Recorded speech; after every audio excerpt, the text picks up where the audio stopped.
2007 থেকে 2009 সাল পর্যন্ত ভারতীয় হাই কমিশনারের গুরুদায়িত্ব পালন করেছেন পিনাক রঞ্জন চক্রবর্তী। সে সময় তার চোখের সামনেই ঘটেছে বাংলাদেশের রাজনীতির নানা নাটকীয় উপাখ্যান। সেই পিনাক রঞ্জনই সম্প্রতি শেখ হাসিনার রাজনৈতিক ভবিষ্যৎ নিয়ে কথা বলেছেন। ইন্ডিয়ান এক্সপ্রেসকে দেওয়া এক সাক্ষাৎকারে তিনি এও বলেছেন যে 5 আগস্ট যে ঘটবে তা ভারত আগে থেকেই জানত।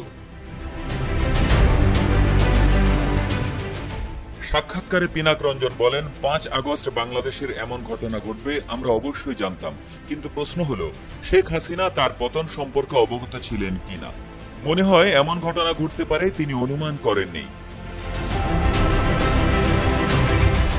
পিনাক রঞ্জন আরো বলেন, সুপ্রিম কোর্ট কোটার অনুপাত 7% করার পরও বিক্ষোভকারীরা 9 দফা দাবি নিয়ে ফিরে আসে এবং তারা কয়েকজন মন্ত্রী ও পুলিশের কর্মকর্তার পদত্যাগ সহ অন্যান্য দাবি করেন। এদিকে হাসিনা তার মন্ত্রীদের বরখাস্ত করতে রাজি হননি। তখন তারা আবারও তাণ্ডব শুরু করেন। এবার অত্যন্ত কার্যকর একটি শক্তি তাদের সমর্থন দেয়, যার বেশিরভাগ বিদেশি এবং কিছু অভ্যন্তরীণ। শেখ হাসিনার পদত্যাগের বিষয়ে তিনি জানান, সেনাবাহিনী তাকে রক্ষা করতে অস্বীকার করার মাধ্যমে তাকে ক্ষমতাচ্যুত করেছে।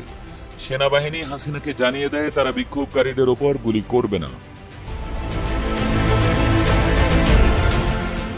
বাংলাদেশ ভারত সম্পর্ক নিয়ে পিনাক বলেন, বিএনপি জামাত সরকারের সঙ্গে ভারতের সমস্যা ছিল নিরাপত্তা ইস্যু নিয়ে। 2009 সালে শেখ হাসিনা ক্ষমতায় আসার পর বলেছিলেন, বাংলাদেশের মাটি ভারতীয় নিরাপত্তার স্বার্থের বিরুদ্ধে ব্যবহার করতে দেবেন না। উলফা নেতাদের ভারতের কাছে হস্তান্তর করা হয়।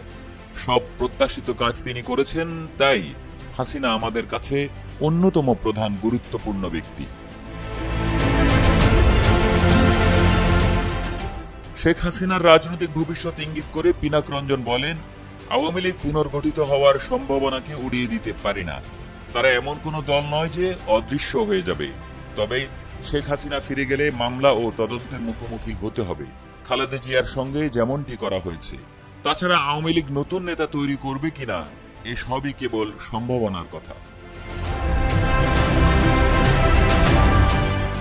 ভারতে শেখ হাসিনার উপস্থিতি প্রসঙ্গে পিনাক রঞ্জন বলেন, শেখ হাসিনা এর আগেও 1975 সাল থেকে 1981 সাল পর্যন্ত ভারতে ছিলেন। তিনি আবার এসেছেন। এখানে থাকবেন কিনা সেটি তার বিষয়।